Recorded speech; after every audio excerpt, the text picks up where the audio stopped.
এইবাৰ যেতিয়া মই চিফ সেক্ৰেটাৰীও আছিলে আমি ডেভছত গৈছিলোঁ ছুইজাৰলেণ্ডত এটা কোম্পানীয়ে আমাক আহি এটা প্ৰেজেণ্টেশ্যন দিছিলে যে এজন চৰকাৰী কৰ্মচাৰীক কিবা কাৰণত হঠাতে অকণমান নিজৰ দৰমহাটো 10 দিন আগত লাগে সে মোৰ দৰমহাটো 1 তাৰিখে হ'ব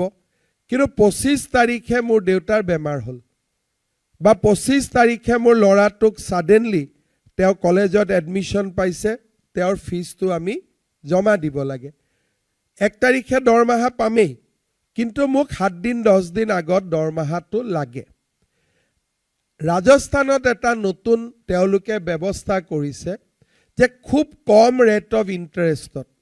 এনেকুৱা আজিকালি বেংক থাকে যে লগে লগে দৰমহাটো এডভান্স দি দিয়ে তাৰ পিছত দৰমহাটো আপুনি 1000 কৰি ঘূৰাই দিব পাৰিব বা একেলগেও ঘূৰাই দিব পাৰিব 20 তাৰিখে মই দৰমহাটো আগতে লৈ ললো 1 তাৰিখে দৰমহা পালো I can return the entire money then rate of interest will be count only on 15 days কিন্তু মই ললো হয় কিন্তু একেলগে ঘূৰাই দিলে মই অহা মাহটো কেনেকৈ চলিম সো মই স্টেগাৰ কৰি ঘূৰাই দিম in a period of 1 year ইয়াতে বেংকে যি লোন চাৰ্জ কৰে সেইটো লোন নহয় সৰকাৰৰ লগত আমি নেগোশিয়েট কৰিম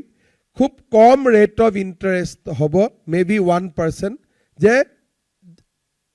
আমি 15 দিনৰ কাৰণে ধাৰ লৈছো তো rate of interest will be just 1% কিন্তু এবছৰলৈকে টকাটো লাহে লাহে ঘূৰাই দিম তেতিয়া হয়তো ৰেট অফ ইন্টাৰেষ্টটো অলপ বেছি হ'ব মই ফাইনেন্স ডিপাৰ্টমেণ্টক অনুৰোধ কৰিম যে এটা ট্ৰান্সপাৰেণ্ট বিড প্ৰসেছৰ জৰিয়তে আমি এই সুবিধাটো চৰকাৰী কৰ্মচাৰীসকলক দিব লাগে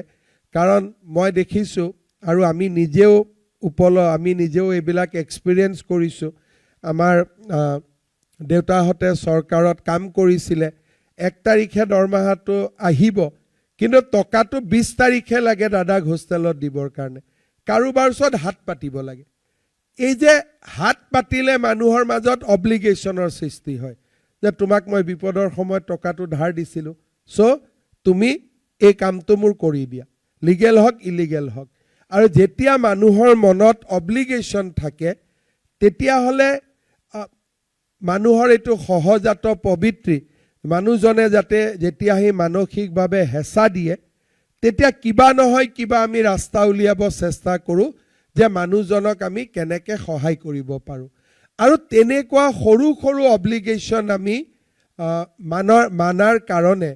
কেতিয়াবা চাকৰি জীৱনত আমাৰ বহুত অসুবিধাও আহি পৰে সেই কাৰণে মই স্যালাৰি এডভান্স ল'ব পৰা আৰু ইনষ্টলমেন্টত ৰিটাৰ্ণ দিব পৰা